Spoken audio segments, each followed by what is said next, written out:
Why is the elephant over there? In my previous book, Instinct, we explored how people are wired. That book became a bestseller because a great many people are searching for a way to tune into what God has embedded inside of them.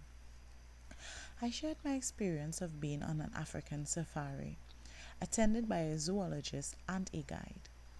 I discovered that the zoologist knew everything about the biology and habits of the elephant, but it took the instinct of the safari guide to tell us, the elephant is over there. We found the elephant, but no one on the safari was able to tell us why it was over there. The answer lies in God's purpose and plan for creating elephants. If you are like me, you've experienced times when you've wondered, why am I here? You may have asked the question as you found yourself in the midst of an amazing, divinely orchestrated opportunity, or you may have asked it in reaction to having made the worst mistake of your life. You may wonder why you are in a chosen position that was sought by dozens of people with equal or greater qualifications. You may wonder why you went to college, but all of your boys ended up dead or in prison.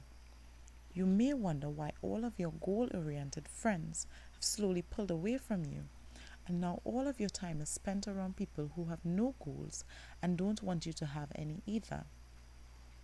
You can know the logistics and mechanics of how you got where you are, but still not answer the question, why?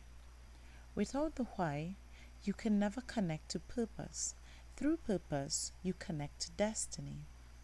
Instinct shared how you are wired and gave strategies to unleash what God has already placed inside of you. Instinct is how, but destiny reveals why you are wired. I felt particularly compelled to write this book because the why is always more powerful than the how of life. I'm excited about this book as an opportunity to move forward. I'm excited about this book as an opportunity to move beyond the how and explore the why. Both connect to direct you to destiny. It's a powerful life transition to unleash what lies inside of you. But that unleashing only becomes viable when it can be validated by the why. We know how babies are made, and as mystical as the science of procreation can be, we can absorb that miraculous information much easier than the why of life. Why are we born? Why were you born? One of humanity's central life questions relates to the why of life. All of us have grappled with the question of a personal purpose that confirms our destiny. Why am I here? For some people, the question is little more than a short-lived intellectual pursuit. For others, it's a lifelong quest. Yet the mere fact that the question has been posed through ceaseless generations affirms that there is an internal quest that pricks the human heart. That quest is fueled by humanity's need to know that our efforts and actions are congruent with our passion and purpose. As we follow the instinctive path of our passion, molded into action, we connect to destiny.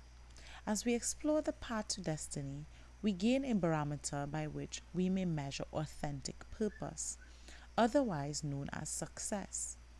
One can't define success in dollars or cents. It can only be quantified by the accomplishment of a predestined purpose. This need to answer the why of life cannot be satiated solely by fame or wealth or notoriety or even education, as none of these acquisition guarantees that action has aligned with purpose in our lives. Destiny is a push of our instincts to the pull of our purpose. That push-pull is what keeps the sun, moon, and stars from crashing. It causes the seasons to change from planting to growing to harvest to dormancy. If that divine push-pull known as gravity accurately sets the galaxies and the seasons in motion, will the same principle, the push of instinct and pull of purpose not set your life in the right motion? What gravity is to the order of our universe, destiny is to the meaning of your life. Feel the rhythm of instinct to connect to your authentic self. Walt Disney's Cool Running movie is an entertaining, fictionalized account of a Jamaican bobsled team's journey to the Winter Olympics. Their team captain encouraged the novice bobsledders to follow the methodology of the Swiss, who had many more years of experience competing. They tried following the techniques of the Swiss team, but it wasn't working for them. Their performance couldn't qualify them for Olympic competition. That is, until they made the pivotal decision to bobsled like Jamaicans. Their rallying cry became, "Feel the rhythm, feel the rhyme. Get on up, it's bobsled time." While the Swiss effectively counted themselves into position, eins, zwei, drei, the Jamaican competitors finally figured out their strategy. If we walk Jamaican, talk Jamaican, and is Jamaican, then we sure better bobsled Jamaican. The Jamaican Olympiads had to learn how to function in their gifts authentically. The problem wasn't that they had no talent for bobsledding.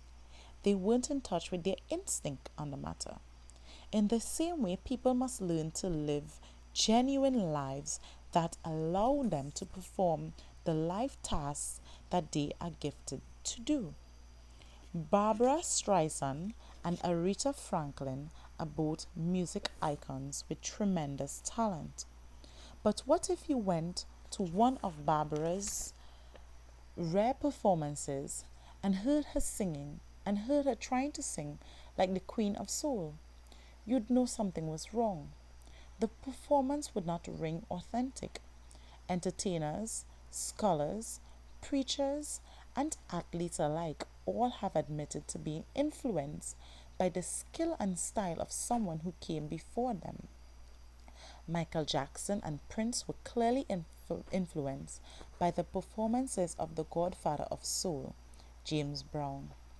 Many preachers a generation ago were influenced by the oratorical styles of Martin Luther King Jr., Billy Graham.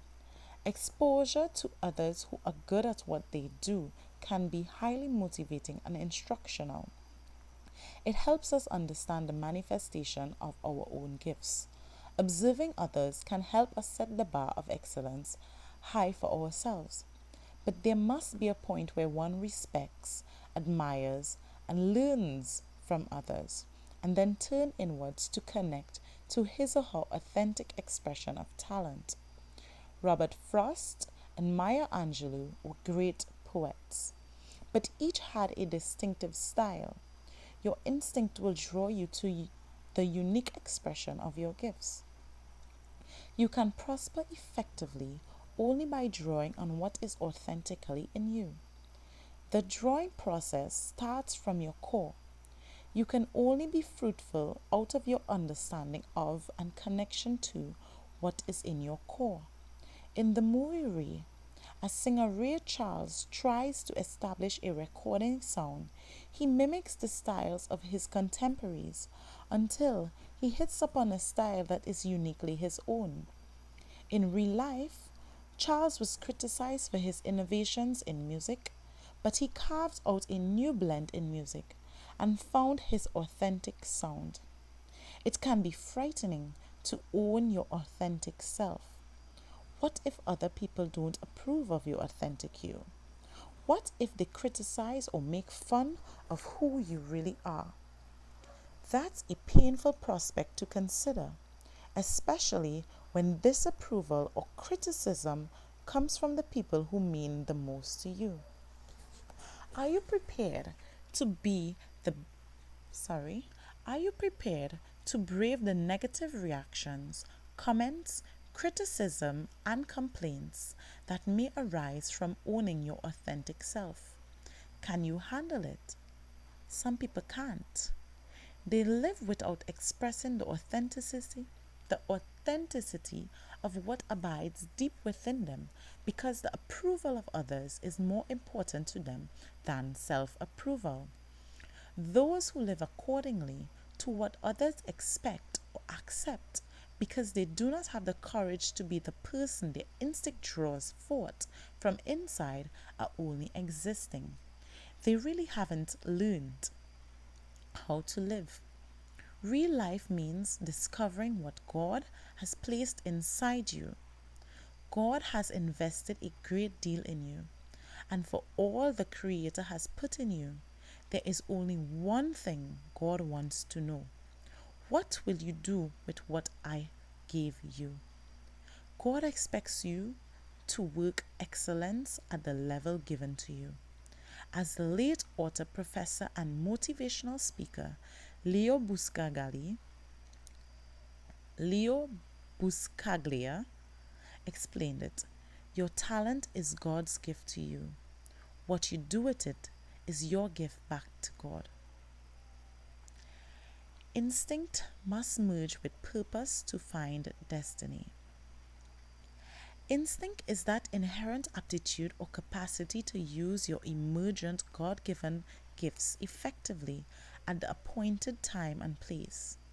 It's the urging inside you that tells you to make your move now, to reach out now, to hold back until later, or to never give up. Instinct must merge with purpose to give you life that fulfills your destiny. All gifts must be given a place of expression in order for destiny to unfold. We are most effective when we yield to the allure of destiny. Every gifted person needs a place to engage the gifts that are rooted inside. No matter how gifted you are, you need a place of expression. That place is destiny. Your instinctive gifts are the metal inside you. Your destiny is the magnet that draws you to its predestined arena. People who have instinct with no apparent destiny are waiting to be lifted by something higher than what led them to tune into instinct. We must be drawn by something deeper. Destiny pulls us beyond the familiar toward our future. Even if you are not a Bible reader, you're probably familiar with the biblical story of Moses at the burning bush. This great leader of Israel was drawn to a bush burning in the wilderness because he noticed the leaves did not burn off. Destiny is the fire that attracts us to come towards her. She ignites our curiosity. Moses' entire world had been turned upside down. He was a fugitive who fell from sultan to shepherd. His traumatic ouster from Egypt helped connect Moses to his instincts. When he was no longer a pampered prince, he got in touch with the gifts and abilities that God had given him to survive a wilderness existence and prosper in a life of hard work, caring for a flock of animals. Exposure that would be essential to Israel's survival when God used him to deliver Israel from slavery in Egypt. There at the burning bush was the cross point at which Moses' former life met his future life. It was the place where the instinct had pulled him to the burning bush, connected with the destiny that would push him back to Egypt and beyond and connect to his destiny. Like Moses at the burning bush, we may not comprehend why we are thrust beyond our familiar surroundings, but we can trust that we are being drawn by destiny. Instinct and purpose often operate like a marriage. It's not always a 50-50 proposition. Sometimes you may function more from a sense of instinct, while at other times the quest for purpose may have a gale force wind propelling you forward. But the sometimes unbalanced partners will direct you. When instinct and purpose connect, their progeny is destiny.